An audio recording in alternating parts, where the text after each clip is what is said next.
Seja muito bem-vindo à Escola Bíblica Online. Nós adotamos a revista Compromisso, esta aqui, e nós estamos na 12ª lição, cujo assunto é família. Assunto altamente importante, não apenas para a igreja, mas para toda a sociedade. Nesse momento, a gente vai fazer a produção do texto bíblico, que se encontra em Salmo 127, versículo de número 1. Nós vamos, então, compartilhar esse texto para que vocês possam acompanhar. Vejamos aqui, então, o que nos diz a palavra de Deus. Salmo 127. Se o Senhor não edificar a casa, não adianta nada trabalhar para construir. Se o Senhor não proteger a cidade, não adianta nada os guardas ficarem vigiando. Quando a gente se depara com esse texto, Salmo 127, versículo 1, se prosseguirmos um pouco mais, diz que não adianta trabalhar demais para ganhar o pão, levantando cedo e deitando tarde, pois Deus é quem dá o sustento aos que Ele ama, mesmo quando estão dormindo. Verso 3, os filhos são um presente do Senhor, eles são uma verdadeira bênção. Os filhos que o homem tem na sua mocidade são como flechas nas mãos de um soldado, diz o versículo 4, e finaliza no 5, dizendo: Feliz o homem que tem muitas dessas flechas, ele não será derrotado quando enfrentar os seus inimigos no tribunal. Observe que o versículo número 1, do qual eu faço destaque agora, mostra que o trabalho do homem está voltado ao fracasso se Deus não o fecunda. Já o que vem depois, uma alusão ao pão, que é o mantimento, que é o sustento, e também sobre a descendência, que são os filhos, mostra que essas duas coisas, essas últimas das quais eu mencionei, são dons de Deus, são dádivas de Deus. Ou seja, nós não conquistamos os nossos filhos, por exemplo. Nós recebemos do Senhor. São presentes de Deus para as nossas vidas, da mesma forma que o alimento que nós temos na nossa mesa é resultado dessa ação dadivosa da parte do Eterno. Dito isto, eu quero fazer a leitura de alguns trechos da revista, porque nesse quesito família diz que é um projeto de Deus para a construção da sociedade. Às vezes a gente pensa que família é um assunto que está relacionado necessariamente aos crentes ou àqueles que são crédulos no tocante à pessoa de Deus. Note bem, a família foi instituída antes da família, o próprio casamento como instituição, antes mesmo de haver igreja. Não havia igreja, não havia aquela congregação no Antigo Testamento com o intuito de louvar a Deus, mas Deus estabeleceu, primeiramente, de uma forma didática, o casamento e, a partir deste, a constituição de uma outra instituição chamada família. Antes, a gente fazia essa distinção, casamento, família. Isso até mesmo dentro da própria sociologia. Quando eu estudei no seminário, eu lembro perfeitamente que havia essa distinção. Acontece que a sociedade nossa, moderna, sofre constantes transformações. E aí chegou o ponto, por exemplo, de que se em uma casa houver só um progenitor e seus filhos, ainda assim considerado como família. Se tiver composição somente de irmãos, suponhamos que os pais tenham abandonado os filhos e aqueles irmãos estão juntos, a gente vai considerar como uma família. A gente não vai seguir um esquema estabelecido sociologicamente lá atrás e tentar seguir a ferro e fogo, nada disso. A gente vai realmente sabendo lidar com bastante sensibilidade para esses temas, porque são temas delicados e, sobretudo, relaciona-se com vidas. E vidas são importantes. As vidas importam. E a gente precisa conceber que o que a gente almeja é o seguinte: famílias saudáveis que produzem uma sociedade também saudável. E no contexto agora da igreja, a família cristã genuína é uma grande bênção para a construção de uma comunidade com valores nobres, com base onde? Nas Escrituras Sagradas. Estou aqui com a minha Bíblia, bem perto de mim, embora eu tenha esse recurso que vocês estão vendo, de ter várias Bíblias, e eu agora vou até projetar uma outra versão em português. Até então eu estava na Bíblia na linguagem de hoje. Eu começo com a Bíblia na linguagem de hoje porque muita gente discrimina, fala mal da linguagem de hoje, mas como um mero pitaco. As pessoas sentem necessidade de dar uma opinião sobre tudo e todos e acham que a opinião dela é muito relevante. Ora, a opinião é mais uma entre tantas, cada um tem a sua. Valor realmente, a minha opinião não tem nenhum valor. Nenhum valor necessariamente para o outro, pode ser importante para mim, mas eu não posso impor a minha opinião sobre as outras pessoas. Agora, a gente aqui não quer, vou dizer, no tocante à versão, buscar as opiniões alheias. A gente precisa conceber que as nossas versões em língua portuguesa foram trabalhos árduos, foram trabalhos realmente complexos, que devem ser considerados esses esforços de pessoas, primeiramente, competentes e que sabiam o que estavam fazendo. E nós, às vezes, não conhecemos as línguas originais, o hebraico, o grego, não temos sequer noção, não conhecemos bulufas dos idiomas originais que foram utilizados na composição da Bíblia, e ainda escorregamos bastante do nosso português, maltratamos a língua e, mesmo assim, nos colocamos como se fôssemos juízes no tocante às versões, dizendo esta versão é boa, esta não é. Esta aqui é mais ou menos e esta aqui não presta. Eu tenho visto e ouvido isto nos corredores das igrejas às quais eu tenho passado, não apenas onde eu sou membro, mas também onde eu estou, vez ou outra, pregando nestas igrejas. E é lamentável que a ignorância não é apenas da chamada, é, dessa porção leiga, existe ignorância entre os líderes. Os líderes, muitas vezes, desconhecem as Bíblias, não sabem como se dá o processo de tradução.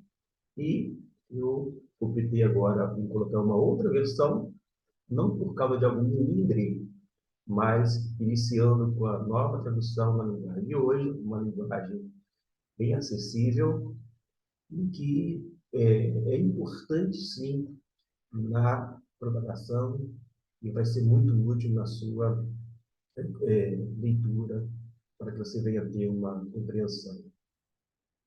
Dito isto a respeito das diversões em língua portuguesa, é claro que o assunto não é este, a gente vai abordar alguns tipos de família, porque o autor vai trabalhar primeiramente o conceito da família, depois ele vai trabalhar sobre os tipos da família, e observe que antes de ele entrar nos inimigos da família e, por fim, a família cristã no mundo, o segundo tópico, os tipos da família, ele vai colocar coisas do nosso tempo.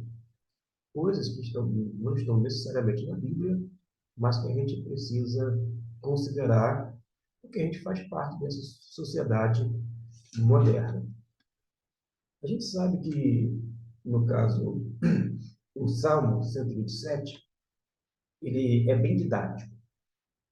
Ele vai enfatizar que a vida deve ser vivida na dependência de Deus. O pão, ou o alimento, é uma dádiva que nós recebemos. Da mesma forma, os filhos são considerados herança do Senhor. Mas agora a gente pode adentrar para esse conceito de família. A palavra família refere-se a um grupo de pessoas relacionadas entre si por laços de parentesco ou de matrimônio, como seus pais e seus filhos, que vivem juntos em uma mesma residência. Um grupo assim, usualmente, pratica uma economia em comum, havendo um ou mais membros que contribuem para o sustento de todos. Antigamente, era de praxe o homem ser o provedor. Os tempos mudaram, são outros, e acabou forçando a saída de muitas mulheres das suas casas para ajudar no orçamento familiar. Porque se a vida está difícil com alguém que está provendo, aí a gente observa a necessidade de ter uma renda complementar para que a família venha se sustentar. Agora, quando se refere ao Antigo Testamento, não existe palavra que corresponda precisamente ao termo moderno português família, composto de pai e mãe e filhos. O que a gente observa no hebraico é uma palavrinha, no vocábulo bet, casa, o qual, depois de significar um grupo de pessoas, provavelmente ao se referir à própria habitação, esta é a ideia inicial, e vale a pena você fazer a leitura na Almeida século XXI. Caso você seja membro de igreja batista, a gente sabe que a JUERP não existe mais. No lugar dela, houve a Convicção Editora. Acontece que a JUERP, em paralelo, naquele momento, com a imprensa bíblica brasileira, editava a Bíblia. Nós tínhamos a versão, por exemplo, revista e corrigida, depois tivemos a versão revisada. Esta última revisada, décadas atrás, lá para a década de 90, para ter uma ideia, foi indicada, sugerida, recomendada pela Convenção Batista Brasileira. Mas as pessoas ainda se apegaram a uma versão anterior à revisada. Isso porque tem um sentimentalismo, um apego emocional muito grande com uma versão que nós iniciamos. Mas acontece que o estudante ele precisa sempre avançar. Num primeiro momento, houve a versão corrigida, revisada, e depois disto, com a extinção da JUERP, houve um esforço em conjunto para que versão, a revisão da versão revisada da imprensa bíblica brasileira fosse feita. E culminou com a versão Almeida século XXI. Se você não sabe, você está sabendo agora. E se você sabe, eis aqui mais um reforço no tocante a esta informação para você que é membro de uma igreja batista. A versão Almeida século XXI nada mais é do que um trabalho, eu vou dizer assim, de aperfeiçoamento da versão revisada da imprensa bíblica brasileira. A minha filha, que é universitária, ela tem um apreço muito grande pela Almeida século XXI. Eu tenho a minha versão, ela tem a mesma, um outro exemplar, e ela gosta muito da Almeida século XXI. E vale a pena ler a Bíblia, não em uma versão, mas em duas, três.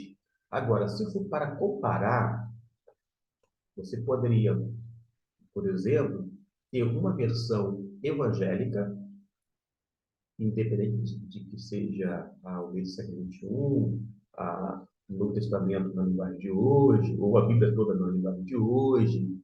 Enfim, você pode ter adotar uma versão evangélica ou protestante. Seria bom você adotar uma Bíblia católica como esta. Eu tenho duas versões católicas, pelo menos aqui acessível. Esta é uma versão católica para você começar, no mínimo, a fazer uma comparação, não de forma plena, porque você só pode comparar os textos a partir das línguas originais. Mas ainda assim, mal comparando, para começar, sugiro ter uma versão protestante, uma versão católica e uma versão ecumênica. Deste modo, certamente, ao fazer essa comparação dessas vertentes, lembrando que são palavras de Deus, poderão dar sentidos e trazer significados ainda maior para a sua leitura, meditação, estudo e também pesquisa. Voltando aqui, já que a gente está falando na versão número 21, ela traduz a palavra como família em 1 Crônicas 13, 14. Também no Salmo 68, 6. Eu vou colocar o Salmo 60, 68, 6 aqui.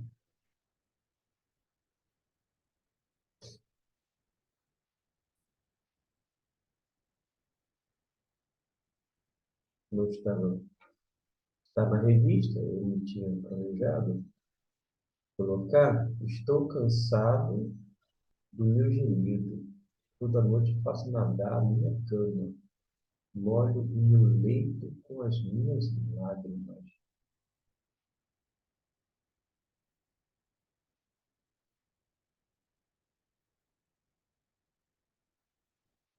É isso mesmo.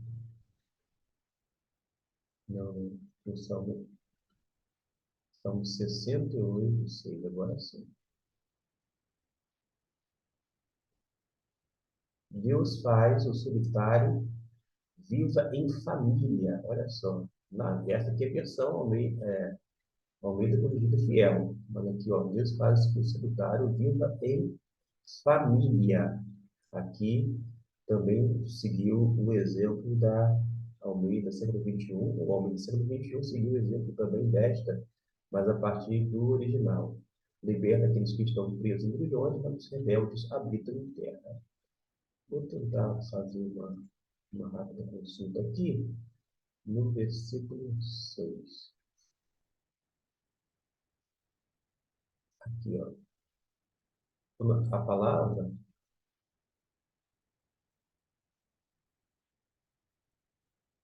é isso aqui, ó.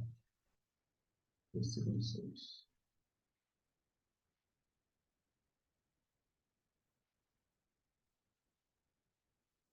Aqui é solitário. Sou solitário, sozinho, único, solitário. Vai, vai dar, justamente. É porque a palavra bet é casa, mas ela pode, dependendo do contexto, estar como bait. Bait, e aqui a expressão é baita. O bet com o patá forma B com A, ba. Vou colocar aqui, B com A, ba. Aqui é o iode, acima do Shevá. Eu não vou pronunciar o Shevá aqui, ele vai ter o som mudo, até aqui fica bai. Deixa eu ter aqui, até aí fica bai. Nós temos aqui a letra T, isso mesmo, a gente tem a letra T na sequência, com um A, então um A longo, E aqui nós temos um rei, esse rei não influenciado. E desta forma a gente vai ter da onde vem a palavra bai, conforme eu já falei, e que pode ser traduzido como casa. Eis aqui a informação do dicionário português Strong. Casa, moradia, habitação, abrigo, etc. E tal, e temos vários outros significados, de acordo com o texto e contexto. Então, a gente observa, de fato, que com esta família que dá a ideia do emprego de casa, uma referência à família. Pelo menos essas informações são importantes e é bom que a gente confira. Eu sei que eu estou fazendo isso com você que está em casa. No primeiro momento, não conhece o hebraico, o grego, que a gente pode ver depois em algum momento, mas é só para que você tenha uma ideia de como são as línguas originais. Lembrando que o hebraico é escrito da direita para a esquerda e não conforme o nosso processo de leitura e de escrita, tá bom? Porque é uma língua oriental.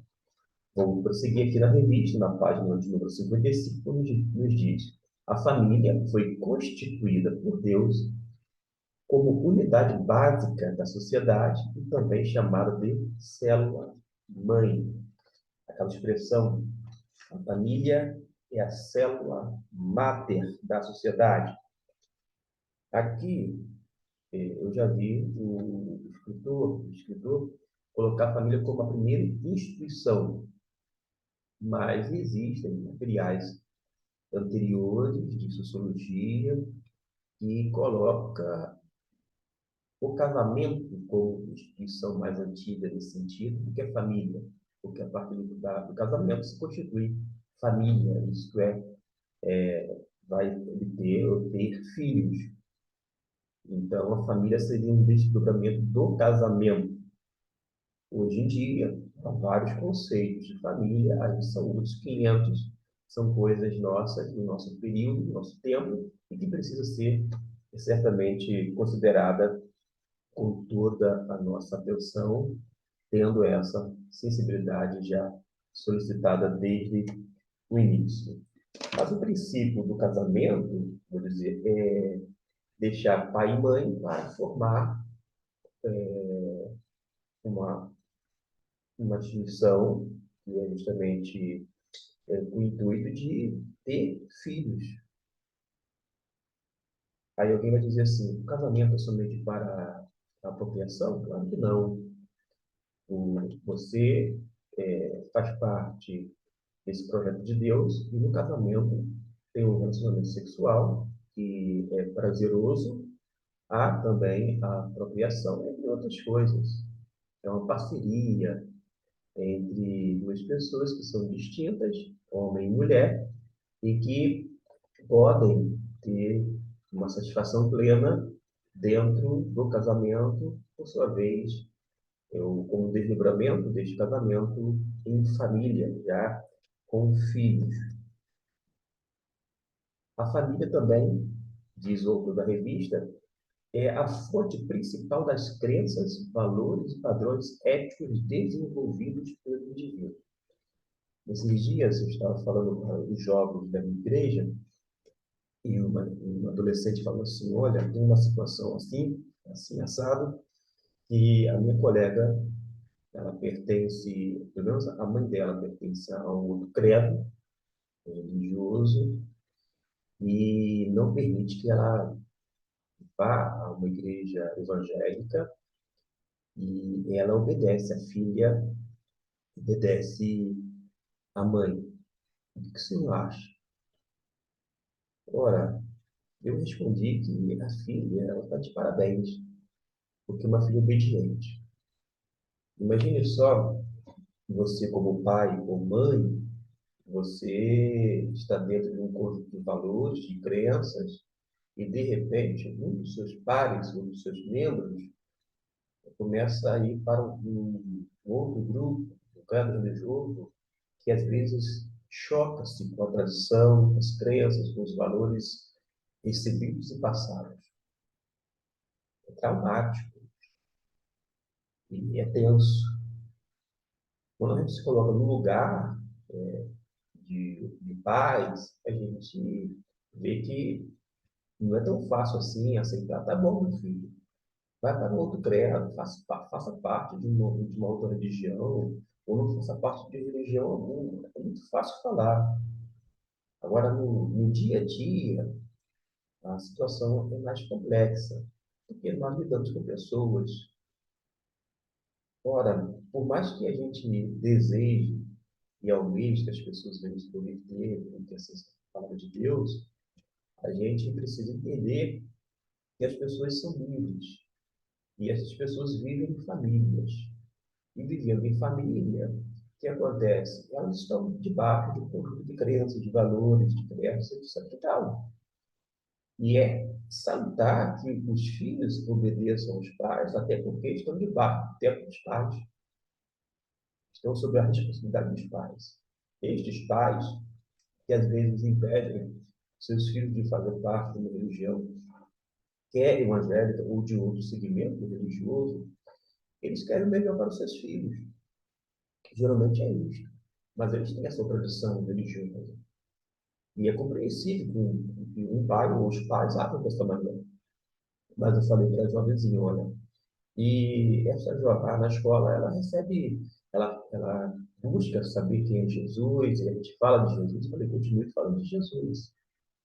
Mas não queira que nesse momento ela venha romper-se com a sua família por causa da religião, porque muito mais importante nesse primeiro momento do que a essa adolescente ir para uma igreja ou um templo evangélico é ela ir até Jesus ou as pessoas apresentarem Jesus a ela, de modo que ela venha conceber Jesus como seu Senhor e Salvador, e Deus vai orientando a vida dela, vai guiando os seus passos, vai dando todas as condições necessárias para que, quando chegar aquela idade já da responsabilidade, ela possa, vou dizer assim, frequentar o templo de acordo com a sua decisão, independente do credo religioso. Porque quando eu falo isto, a gente falou semana passada sobre liberdade religiosa. Às vezes a gente pensa em liberdade religiosa só para a gente. A gente quer ser livre para adorar, para evangelizar, mas os outros não podem ter os mesmos direitos. Como assim não pode ter os mesmos direitos? Todos são iguais perante a lei, pelo menos deveriam ser. E dentro de um Estado laico, as pessoas podem professar ou não a sua fé, a sua crença, os seus valores. E nós temos que defender esses direitos. Nós somos batistas. Os batistas, eles são defensores da liberdade religiosa, da liberdade de expressão, porque tudo isto implica em responsabilidade, porque eles são seres livres. E nós temos que defender, porque estes são os princípios batistas. Nós não podemos perseguir as pessoas que pensam diferente da gente. Voltando aqui para a temática proposta da família, a gente pode continuar dizendo o seguinte: vamos falar sobre os tipos de famílias os quais ele mencionou aqui. Vou fazer apenas a leitura, não vou me meter, sequer tecer nenhum tipo de comentário. No Brasil, temos vários tipos de famílias classificados pela lei: família nuclear e família extensa. Entre os familiares, é possível identificar dois graus de proximidade: a família nuclear e a família extensa. A família nuclear é normalmente composta pelos pais, irmãos, enquanto a família extensa é composta por avós, tios, primos, etc. Tem mais detalhes, eu vou omitir, mas vou ganhar tempo indo para a família matrimonial. Esta é considerada aquela definida pela oficialização do matrimônio.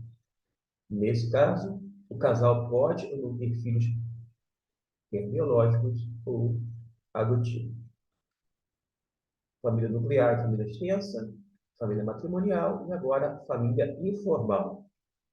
Possui a mesma configuração e o mesmo amparo legal da família matrimonial, entretanto é baseado na chamada união estável não oficializada do casal. Temos família monoparental. A família monoparental é a família composta por apenas um dos progenitores, pai ou mãe, independente dos motivos que conduzem a essa formação, pode ser morte, abandono, divórcio ou até decisão voluntária.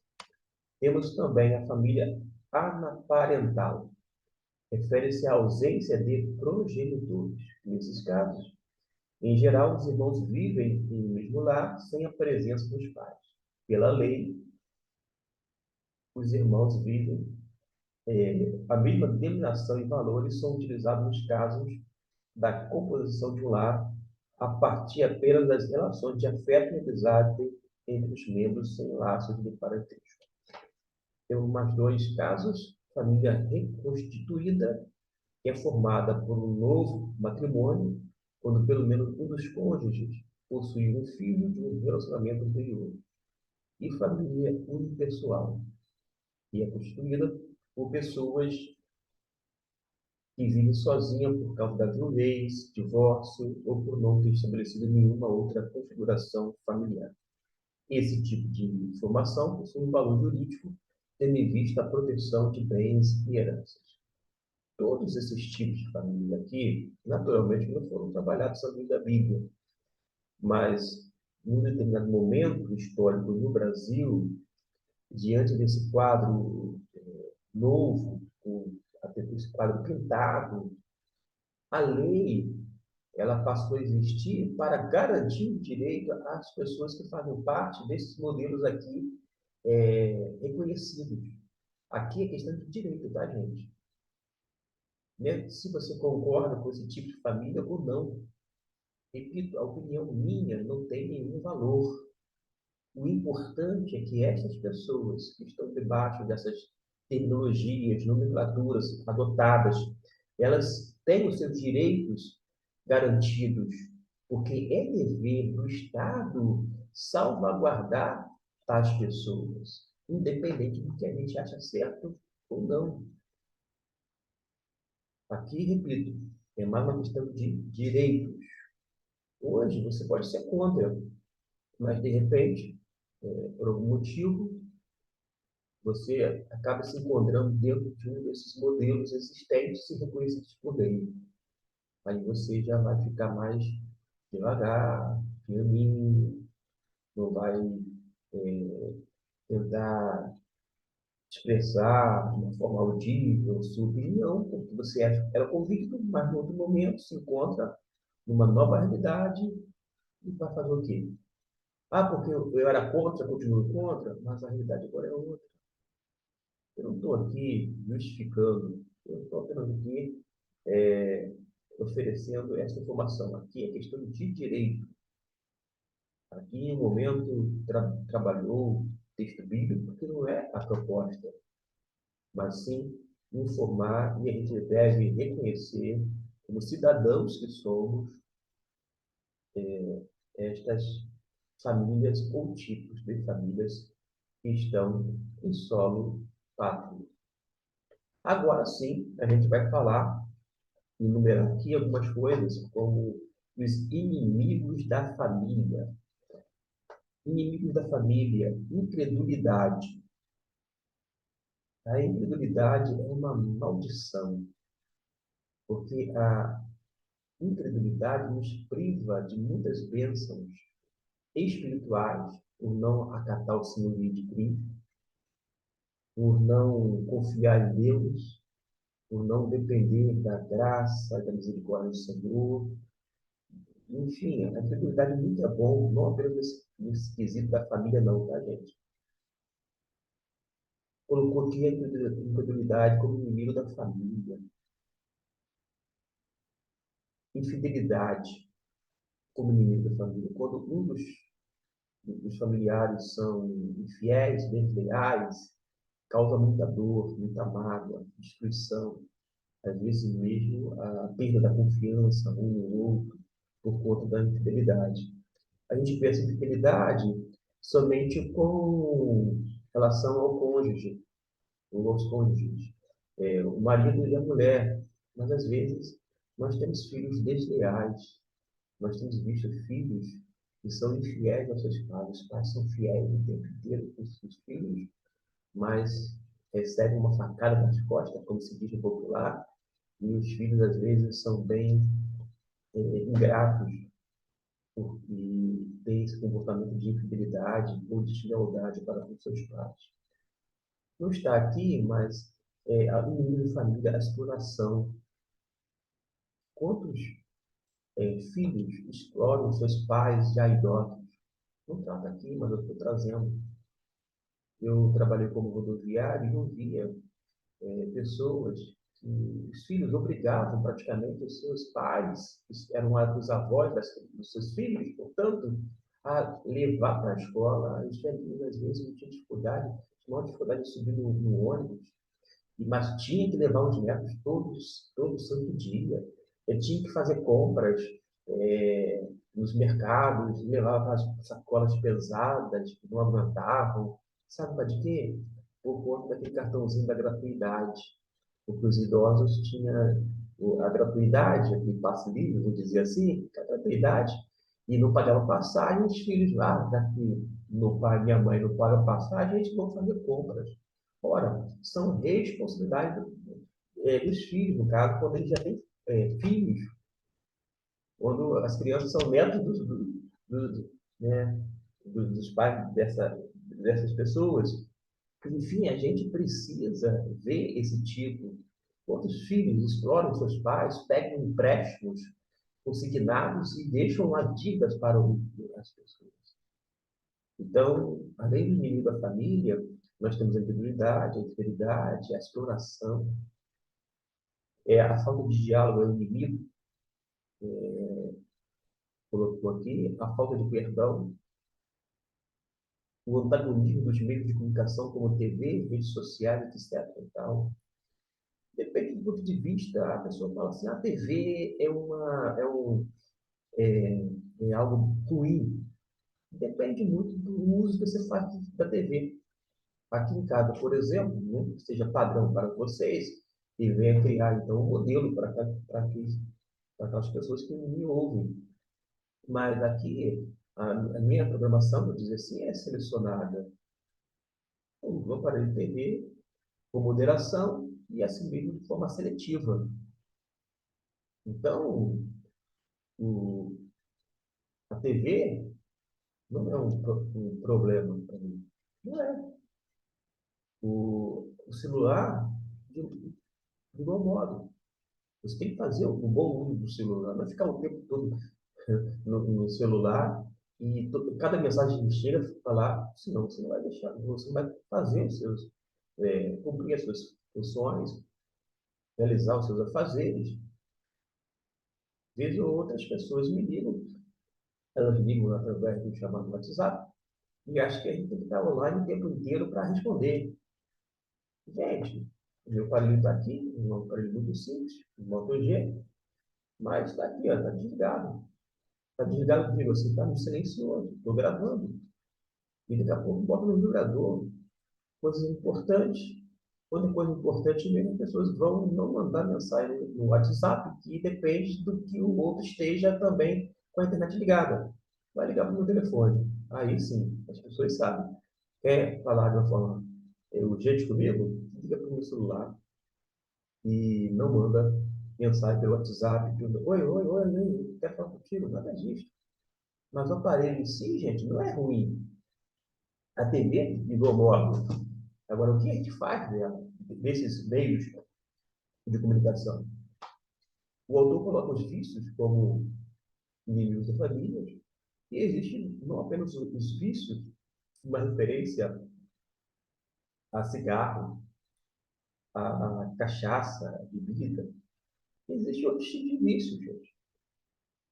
Vícios que precisam ser reconhecidos e tratados. Existe a violência verbal, psicológica, física, aquela sexual, e precisa, nesses casos, serem tratadas, mas também, em alguns deles, denunciados. Violência física, para este, é caso de polícia. Quando você agride fisicamente um membro da família, agride, violenta, machuca, espanca, vez ou outra a gente se depara com pessoas toda cheia de marcas no corpo, E quando busca algum tipo de orientação, eu falo, olha, procura a delegacia. Ah, mas ele faz isso por causa disso, pelo outro. Pô, tá com pena dele? Ele não tem pena e bate na esposa, espanca. E existe até algumas exceções, acreditem. Eu já vi casos, vocês sabem que são poucos, mas casos de mulheres que batem os seus maridos. Maridos que apanham de uma forma contínua de suas esposas. Também você tem direito de procurar as autoridades competentes, porque quer homem ou quer mulher não podem espancar ou bater nas pessoas, agredir fisicamente. A violência, ela precisa ser tratada e ser tratada assim, em termos de ser levado em consideração, ventilar nas igrejas, porque existem muitos tipos de abusos, de violência dentro dos nossos lares. E nesses casos, por mais que tenha um acompanhamento pastoral, de especialistas, de terapeutas, de sacerdotal, de uma equipe multidisciplinar, ainda assim é caso de polícia. Ah, discordo. É sua opinião, respeito. Mas, por favor, respeito também a minha. Eu não preciso dar margem, dar mais comentários, não. Fica aqui, então. Mas a gente precisa entender que alguns inimigos são as dívidas. Quando eu falo dívidas, porque, na verdade, não é dívida necessariamente. Quando menciona dívida, é a ausência de um orçamento estabelecido e executado. Quando você não faz um orçamento familiar, quando você não tem um orçamento em vista e não trabalha de uma forma moderada, você vai descambar em dívidas e vai trazer uma série de complicações. O autor, depois de enamorar os inimigos, fala sobre a família cristã, que é o último tópico desta lição. Eu vou colocar esse vídeo neste dia, 11/9/2023. Agora são 7h38 da manhã. Daqui a pouquinho eu estou colocando, não vou fazer nada de edição, vocês veem que são vídeos muito simples, mas o objetivo é, quem sabe, ajudar um ou outro professor até domingo que vem, que é assunto da EBD em sua igreja. Sobre a família cristã no mundo, ele diz: a família cristã tem encontrado muitos obstáculos, inimigos que trabalham para sua depreciação, seu desgaste e sua destruição.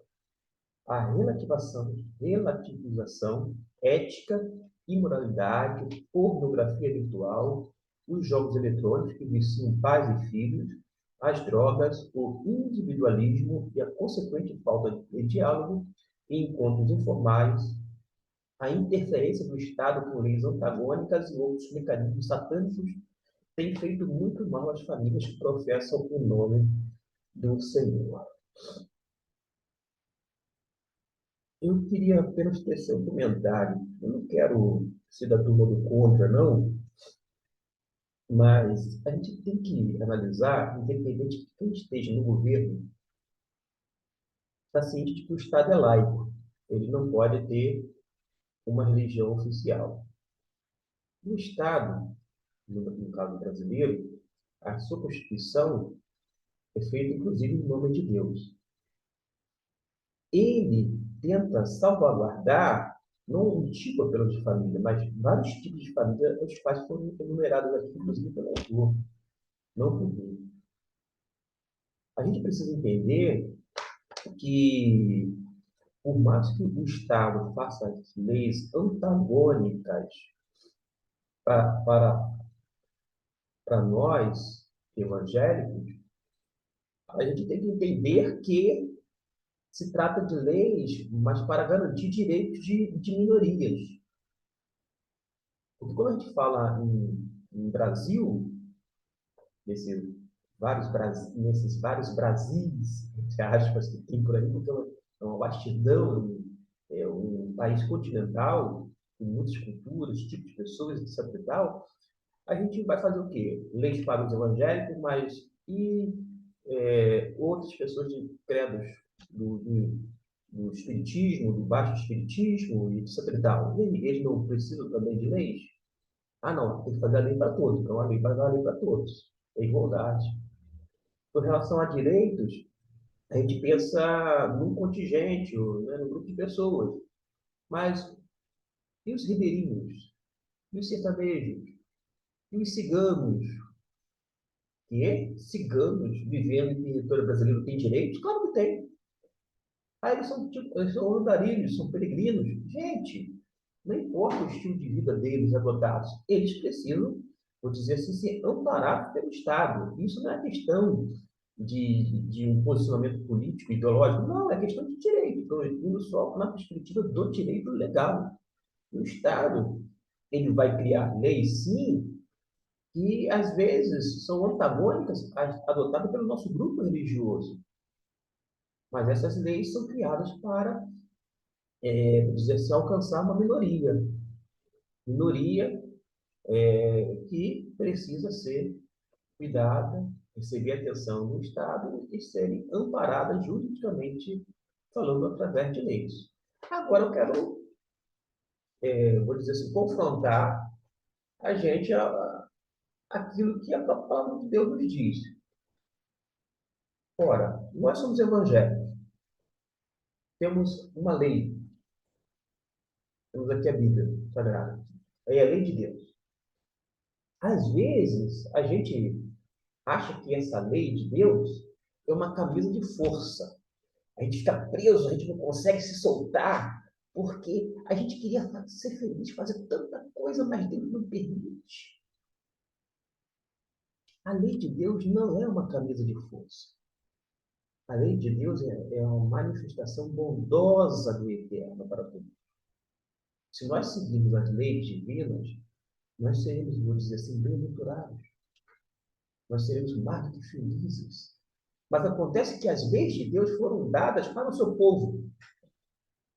A lei de Deus é dada para a igreja de Cristo.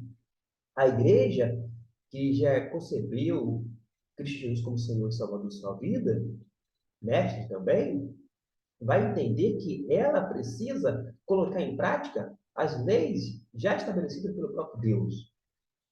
Agora, acontece que às vezes a gente quer o quê? A gente quer que as pessoas que não são crentes, que não têm os mesmos valores, não têm as mesmas crenças, venham cumprir a lei de Deus. E quando muitas vezes, dentro do nosso próprio arraial, as pessoas deixam a desejar, estão muito aquém. Quantas pessoas desobedientes nas nossas igrejas? Quantas pessoas vivendo de maneira incompatível com o Evangelho, ainda que sejam consideradas membros de igrejas? E a gente quer impor essas leis divinas às outras pessoas que não são crentes? No mínimo, essas pessoas ao nosso redor deveriam ser o quê? Alcançados através do Evangelho, evangelizadas por nós, como Igreja de Cristo Jesus, e diante de decisão favorável ao lado de Cristo Jesus, aí sim, como parte do povo de Deus, cumprir as leis divinas. Eu quero chamar a atenção, porque muitas coisas aqui, dentro da lei divina, e alguns assuntos que foram enumerados pelos, como inimigos da família, o próprio povo chamado evangélico deixa a desejar em muitos aspectos destes e muitos mais que não foram enumerados. Quanta, vou dizer, insensatez, quanta grosseria, quanta falta de diálogo, quanta infidelidade, quanta falta de perdão, quanto de mau uso das redes sociais dentro dos lares, de violência, de dívidas, de incredulidade, de uma série de pornografias, de usos de drogas, de etc. E tal, dentro de famílias que estão debaixo desse guarda-chuva religioso chamado meio evangélico.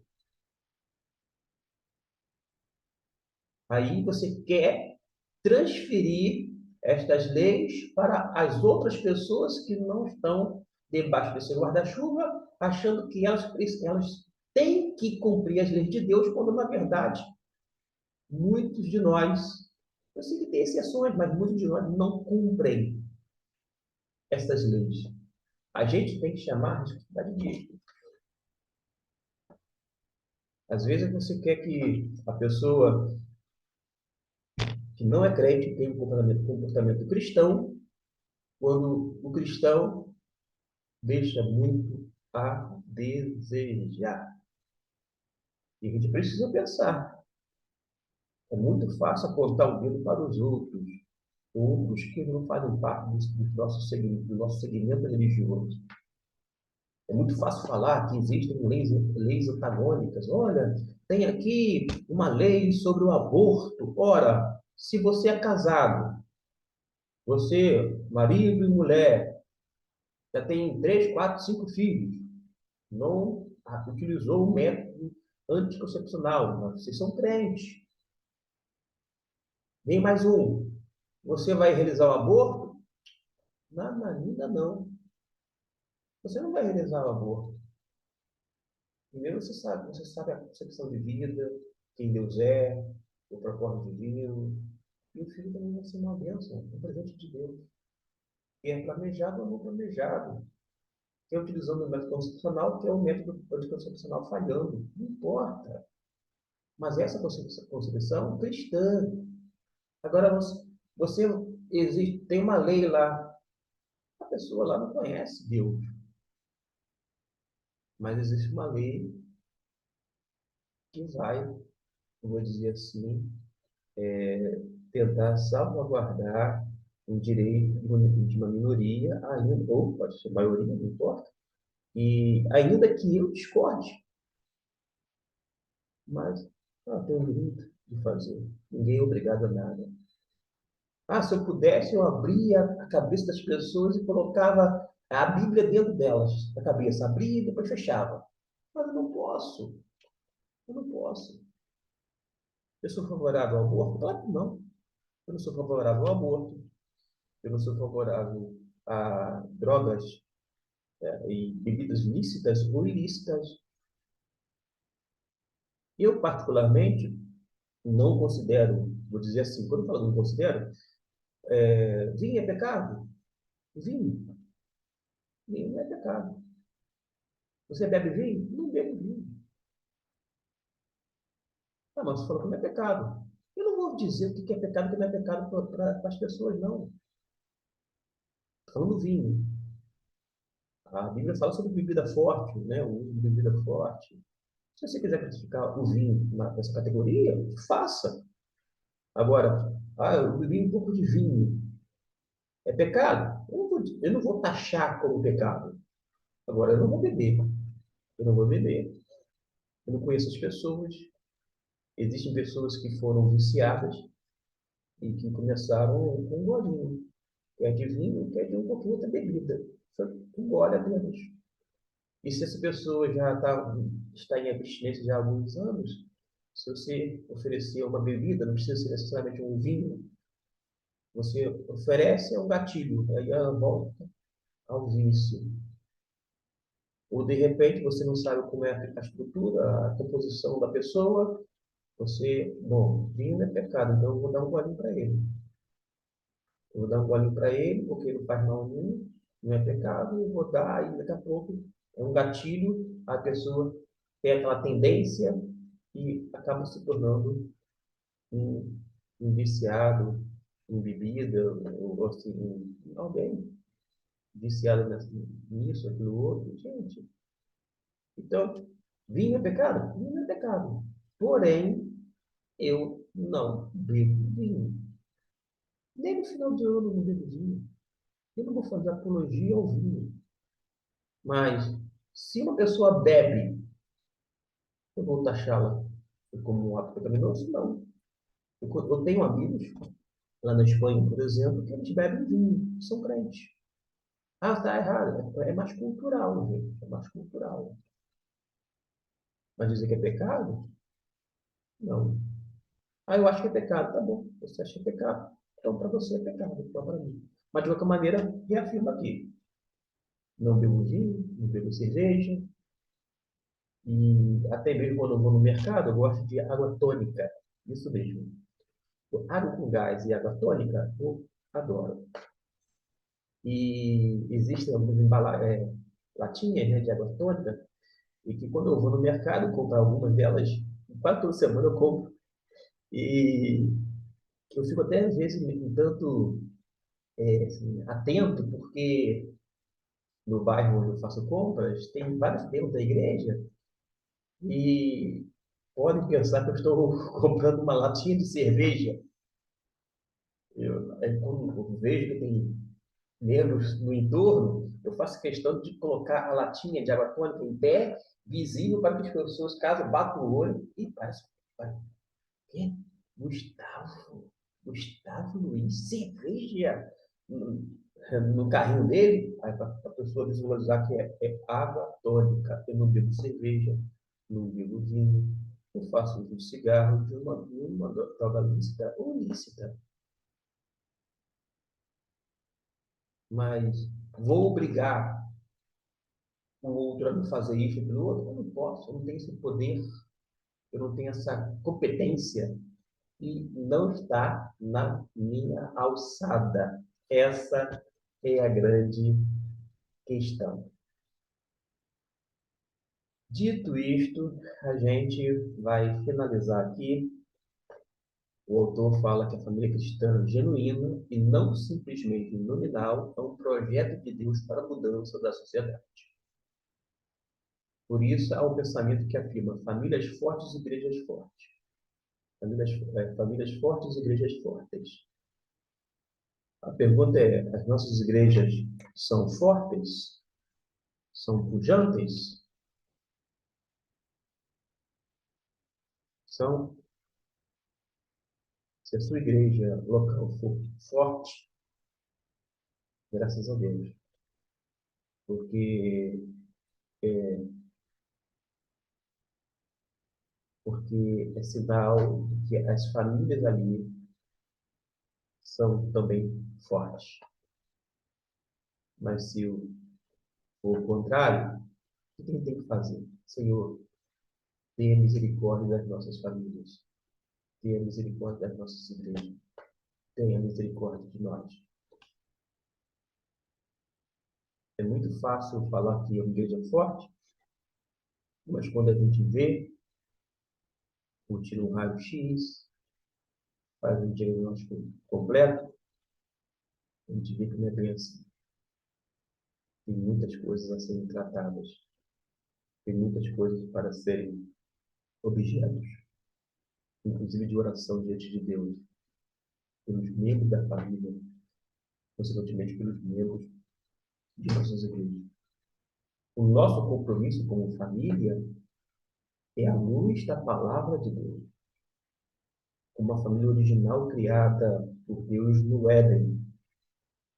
Família esta que, após o pecado, por dizer, depois não foi perfeita, tá, gente? Não foi perfeita. A gente vê logo no começo Adão transferindo a responsabilidade para a mulher. Ele não foi o homem com H maiúsculo ali e dizer, não, Senhor, fui eu. Mas ao contrário, a mulher que me deste. Tem muito homem que foge das suas responsabilidades.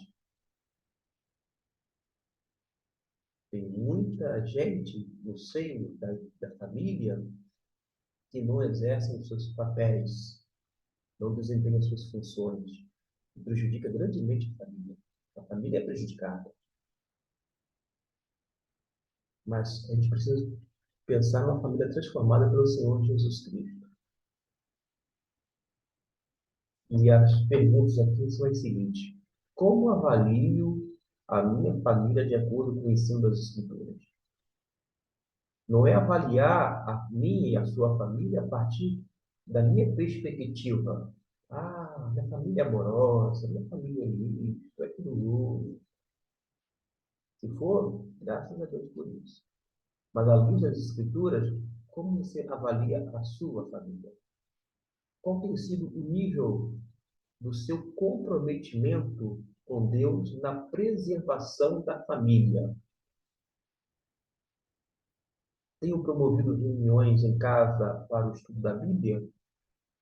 É a pergunta do autor. Acontece que antigamente era muito fácil fazer o chamado culto doméstico.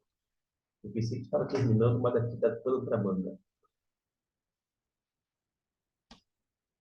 Antes dava para fazer tudo doméstico. Hoje em dia é mais difícil. Aqui em casa, por exemplo, a minha esposa trabalha fora e vem e chega no final de semana apenas. Uma filha está estudando em outra cidade, dentro da região metropolitana, mas em outra cidade, faz faculdade. O meu filho pequeno está na escola. Eu tenho minhas obrigações na igreja e também lecionando, dando aula. Percebeu como que é? Ah, vai ter que encontrar tempo.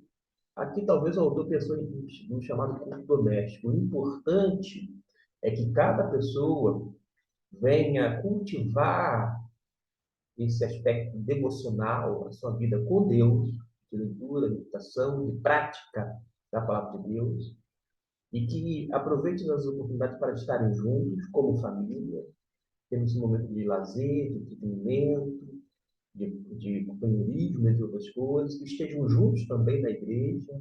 É importante a gente ter famílias fortes, coesas, unidas, preferencialmente na mesma igreja. Isso porque chegamos a um tempo que antes os filhos ficavam nas igrejas dos pais. Com o passar do tempo, os pais começaram a acompanhar os filhos nas igrejas. Eu não estou aqui falando que está certo ou errado, não. Porque vai lá, né? Seu filho acompanha então seu filho. Mas eu quero dizer assim que hoje é mais complexo realmente de acordo com a localidade e com a sua situação de estabelecer um culto chamado doméstico. Agora, qual é o princípio que tem que permanecer aqui dentro dos membros da família? Você precisa estudar a palavra de Deus. O ensino tem que ser uma realidade, ensino das escrituras, tem que ser uma realidade na minha e na sua família. Então, mesmo minha filha que é estudante universitário, ela tem tido uma vida de estudo bíblico, de cunho devocional, ou não? Sim, tem. Graças a Deus, tudo isso. Ah, então tá bom. A gente se reúne poucas vezes, menos do que nós pretendíamos, mas os tempos são outros. Agora, a minha filha, por exemplo, está indo voltando para a faculdade, e é 2 horas de ônibus para lá e 2 horas para cá. Então, 4 horas no mínimo dentro de um ônibus. Mas tem um período que ela dorme lá, república, já ficou um período de república também. Percebeu? O importante não é necessariamente ela estar aqui juntos como família, em relação ao ensino da palavra, é que ela assimile a palavra de Deus. Aí, quando nós estamos juntos, nós vamos para a igreja juntos, cada um para a sua organização, trabalhando dentro da sua área, etc e tal, mas todos trabalhando para o Senhor. Isso que é importante. Tem um compromisso com Deus na preservação da família. Ultimamente, muita gente se fala em família, até mesmo, eu não gosto de adentrar nessa questão política, ideológica, tal, mas muita gente vem para a rede social falar política, família, Deus, acima de tudo, de todos, tudo e tal. Tudo isso é bom. Família não é boa? É bom, é algo salutar. Deus, sim, ótimo, excelente.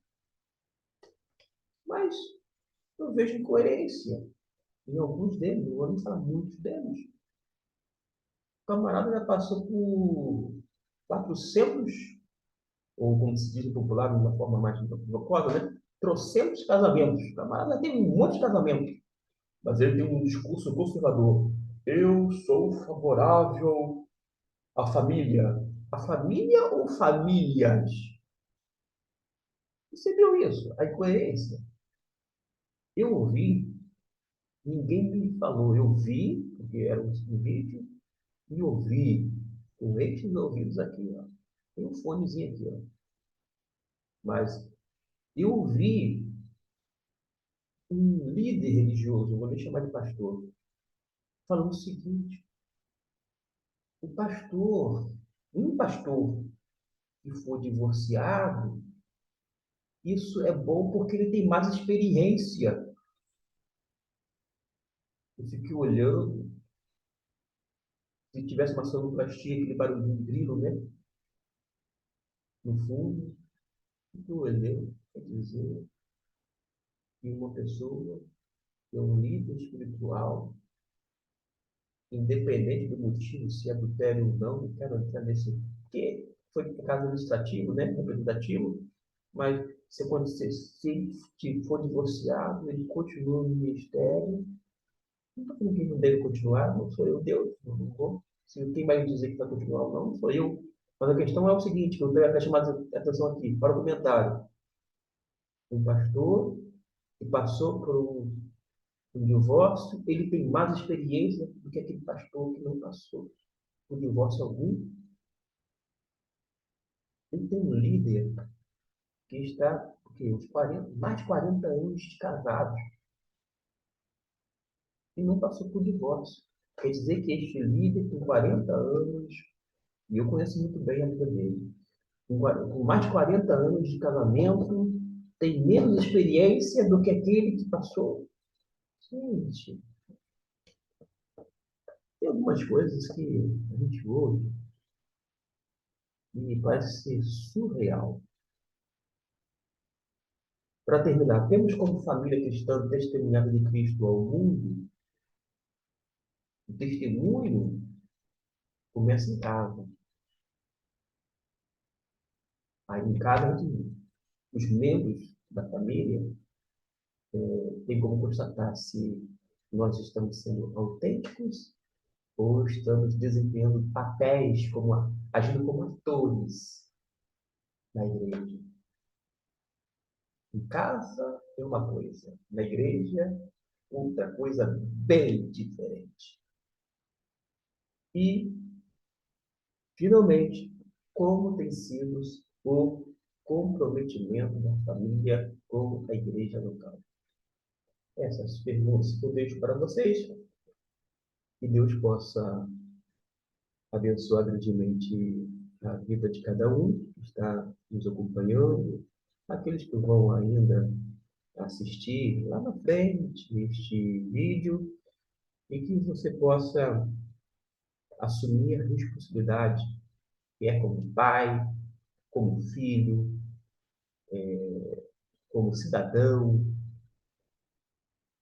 como servo de Deus, chamar essa responsabilidade e assumir de uma forma responsável, coerente, fazendo tudo na dependência de Deus. Até a nossa próxima lição, que será a de número 13, que vai justamente fechar o trimestre deste ano de 2003, digo 2023. Nós vamos ter ainda ainda neste ano, no próximo trimestre, livros relacionados ao Antigo Testamento. A gente vai sair das doutrinas bíblicas, razões da nossa fé, e vamos trabalhar alguns textos bíblicos. Eu, particularmente, prefiro mais trabalhar a Bíblia do que estudos temáticos, por mais que você vai dizer assim, mas nós estudamos a Bíblia. Sim, não. Tem gente que estuda mais as revistas acerca do assunto do que a Bíblia necessariamente. Eu gosto mais de ficar com a Bíblia. Mas aqui, uma questão até mesmo de proposta, de alguma forma contribuir com alguns alunos, quem sabe alguns professores, e desejando de alguma forma ser útil. Então, até o próximo vídeo. Fiquem com Deus. Deus os abençoe.